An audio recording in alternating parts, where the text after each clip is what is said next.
माननीय उपसभापति महोदय, अगर पूर्व की सरकार में ये योजना होती तो लंगर रोता क्यों और शुक्ल जी को ये उपन्यास क्यों लिखना पड़ा? मुझे कहते हुए तकलीफ है। आजादी के बाद बरसों तक जिन्होंने राज किया, उनने किसानों की इस तकलीफ को कभी नहीं समझा। माननीय उपसभापति जी, मैं कई बार हैरत में रह जाता हूं। यूपीआई पेमेंट का जब उस तरफ की सरकार थी और तत्कालीन वित्त मंत्री थे, उन्होंने मजाक उड़ाया था। वो कहते थे गांव में जाइए, टमाटर आलू लीजिए, क्या पीओएस मशीन होगी? क्या वहां इंटरनेट है? क्या वहां बिजली है? ऐसे में कैसे पीओएस चलेगी? ये उनका सोच था। लेकिन प्रधानमंत्री नरेंद्र मोदी जी के नेतृत्व में आज गांव-गांव जाइए माननीय उपसभापति जी, हर सब्जी की दुकान पर, सड़क पर लोग पीओएस मशीन लगाकर अपना व्यापार बढ़ाने का काम कर रहे हैं। लगभग सभी गांव में किसी ना किसी इंटरनेट सर्विस प्रोवाइडर के टावर लगे हुए हैं। लाखों कॉमन सर्विस सेंटर खुले हैं। कृषि सखी एफपीओ के माध्यम से परिवार के किसी ना किसी परिवार के हाथ में, सदस्य के हाथ में स्मार्टफोन है, जिसके माध्यम से आम लोग डिजिटल रूप से सशक्त हो रहे हैं और प्रधानमंत्री जी के दूरदर्शी नेतृत्व में देश को आगे बढ़ाने का काम कर रहे हैं।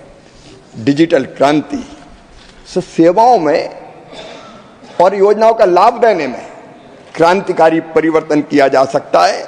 आज आप देखेंगे, एक प्रधानमंत्री थे एक जमाने में जो ये कहते थे, 1 रुपया भेजता हूं 15 पैसा पहुंचता है। लेकिन आज हमारे प्रधानमंत्री नरेंद्र मोदी जी बिहार में, भागलपुर में अगर एक बटन दबाते हैं, क्लिक करते हैं, तो 9 करोड़ 80 लाख किसानों के खाते में सीधा पैसा पहुंच जाता है।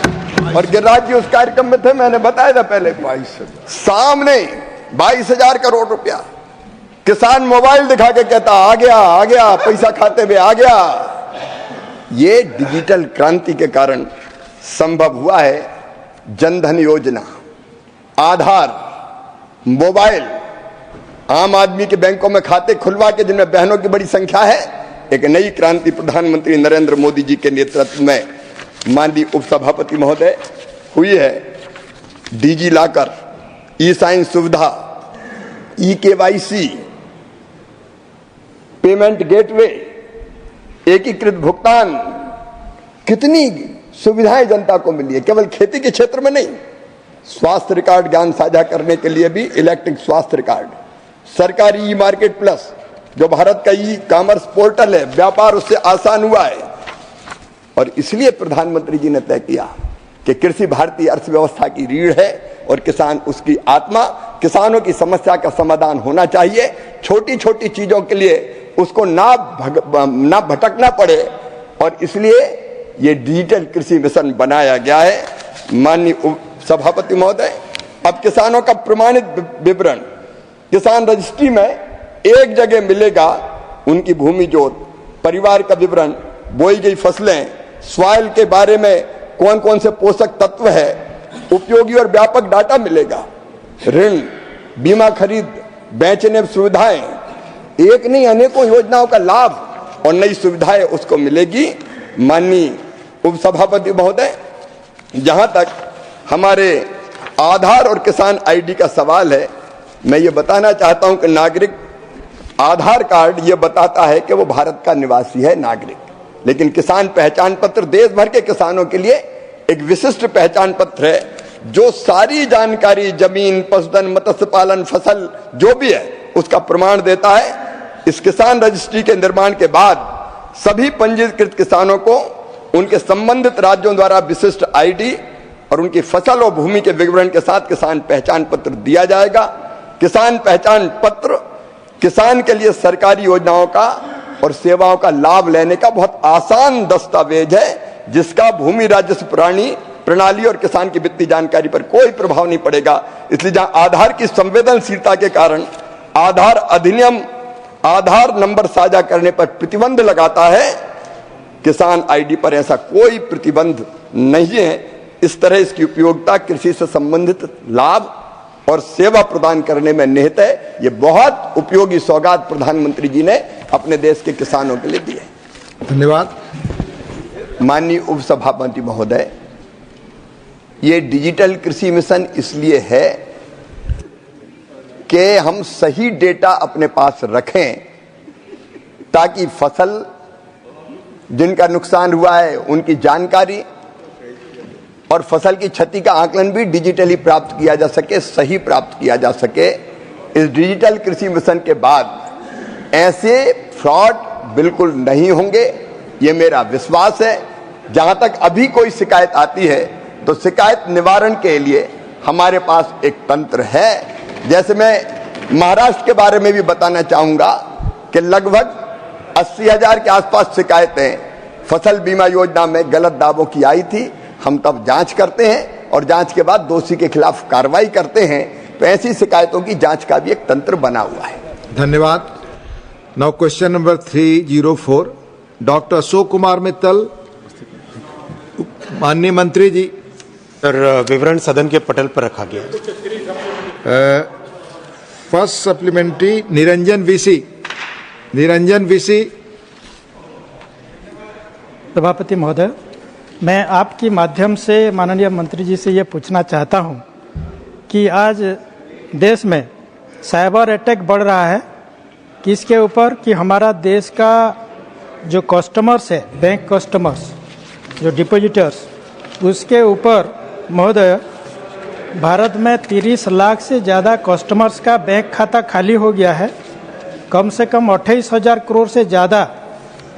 तो हमारा माननीय मंत्री जी ने वो सिटीजन्स डाटा को प्रोटेक्शन करने के लिए, बैंक फ्रॉड को रोकने के लिए और बैंक डिपॉजिटर्स के खाता में जो साइबर अटैक होता है, वो साइबर अटैक को रोकने के लिए क्या क्या कदम उठाते हैं, और जो 28,000 करोड़ से ज़्यादा लोगों का बैंक फ्रॉड हुआ है, साइबर अटैक हुआ है, साइबर क्रिमिनल ने जो सब खाता खाली कर देते हैं, वो गरीब हो, धनी हो, अधिकारी हो, ब्रीफली तो उसका वो वापस लाने के लिए उसका बैंक खाता को वो सेविंग डिपॉजिट, सेविंग अमाउंट कैसे रिटर्न होगा, कैसे उसको मिलेगा डिपॉजिटर्स को, तो इसके लिए हमारा माननीय मंत्री मंत्रालय क्या कदम उठा रहे हैं। धन्यवाद। माननीय सभापति महोदय, साइबर अटैक्स हमारे लिए एक बहुत बड़ी चुनौती है और इस चुनौती को किस तरह से फेस करें, इसके लिए सरकार ने बहुत एक कॉम्प्रिहेंसिव लीगल, टेक्निकल और अवेयरनेस के माध्यम से सभी नागरिकों को इसके लिए तैयार करने का काम किया है। माननीय सभापति महोदय, लीगल तरीके से काम करने के लिए पहले तो एक digital personal data protection act सदन से पास हुआ है और उससे बहुत बड़े अच्छे प्रावधान आए। कई तरह के जो आईटी एक्ट के अंदर प्रावधान है उनको मजबूत किया गया है। साथ ही साथ जो भारत की नई न्याय संहिता बनी है उसमें भी नए प्रावधान किए गए, जिसमें साइबर क्राइम्स को, जहां पर भी साइबर क्रिमिनल्स कुछ अटेम्प्ट करते हैं उनके ऊपर बड़ा पनिशमेंट हो, वो व्यवस्था की गई है। सेक्शन 111 ऑफ द भारतीय न्याय संहिता। टेक्निकल माध्यम से रोकने के लिए भी बहुत सारे प्रयास किए गए। इसमें I4C का सबसे बड़ा महत्व है। एक है I4C में बेसिकली होम मिनिस्ट्री में लॉ एनफोर्समेंट एजेंसीज के साथ, राज्य सरकारों के साथ, बैंक्स के साथ और कई तरह के सेक्टर्स के साथ मिलके एक कोऑर्डिनेटेड तरीके से इसका अटैक को विफल करने का प्रयास किया जाता है और बहुत अच्छे इसके परिणाम भी आए हैं। माननीय सभापति महोदय, आपके माध्यम से मैं सभी माननीय सदस्यों को बताना चाहूँगा, G20 हो या अयोध्या जी में भगवान श्री राम का जब भव्य मंदिर बना, तब बहुत मेजर तरीके से, बहुत ही कंसर्टेड तरीके से भारत पर साइबर अटैक किए गए थे। उन सबको बहुत, उस चुनौती को बहुत एक अच्छे प्रभावी तरीके से रोक पाए थे। धन्यवाद। माननीय Ayodhya Rami Reddy. Sir, I want to ask the Honorable Minister whether there is a robust national security, cyber security strategy has been developed? Or if so, why it is not yet implemented? Thank you. Thank you. माननीय सभापति महोदय, देश में आज एक बहुत ही robust cyber security policy है और उस पॉलिसी का इम्प्लीमेंटेशन भी बहुत ही केयरफुल तरीके से किया जा रहा है। और इसका एक रिजल्ट मैं आपको बताना चाहूँगा। भारत की रैंकिंग पहले ग्लोबल साइबर सिक्योरिटी इंडेक्सेस में करीब 30-40 के आसपास होती थी, आज भारत की रैंकिंग टॉप 10 में आ गई है और ये उसी का परिणाम है कि बहुत सारे टेक्नो लीगल मेजर्स को लिया गया है। बाकी देशों के कंपैरिजन में भारत की जो एक अलग पहचान बनी है, वो पहचान बनी है कि कई देशों ने केवल लीगल मेथड्स अपनाए, लेकिन भारत ने इसे टेक्निकल और लीगल इन दोनों मेथड्स का कॉम्बिनेशन बनाया। हमारे आईआईटीज के साथ मिलके, कई रिसर्च इंस्टीट्यूट्स के साथ मिलके कई नए तरह के टेक्निकल टूल्स और टेक्निकल मेथड्स का इन्वेंशन किया जा रहा है, जो आज दुनिया के और कई देश इसका उपयोग करना चाहते हैं। तो एक तरीके से एक बहुत ही कॉम्प्रिहेंसिव पॉलिसी के तहत काम चल रहा है। Last supplementary Upendra Kushwaha ji. तो मेरा जवाब आ गया। धन्यवाद। Thank you. So now we move to question number 305, Dr. M. Thambidurai. Thank you, Chairman, sir. माननीय मंत्री जी, doctor Thambidurai very anxious to get his माननीय opportunity. सभापति महोदय, एक विवरण सभा पटल पर रखा गया है। First supplementary. Agriculture is a state subject, Minister said, sir. At the same time, however, Government of India is committed to enhance the welfare of the farmers, make agriculture more remunerative, sir. Just I want to know, water is very important. Whether he will persist, other is concerned ministry, to see the Kaveri water will be released properly for the Tamil Nadu people.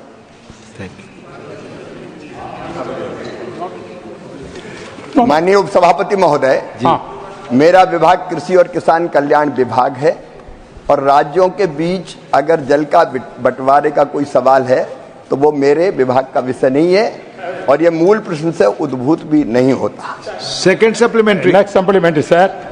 Regarding MSP, sir, agriculture, regarding recently, DMK government promised that they are going to bring agricultural MSP price they are going to implement for the paddy and sugarcane.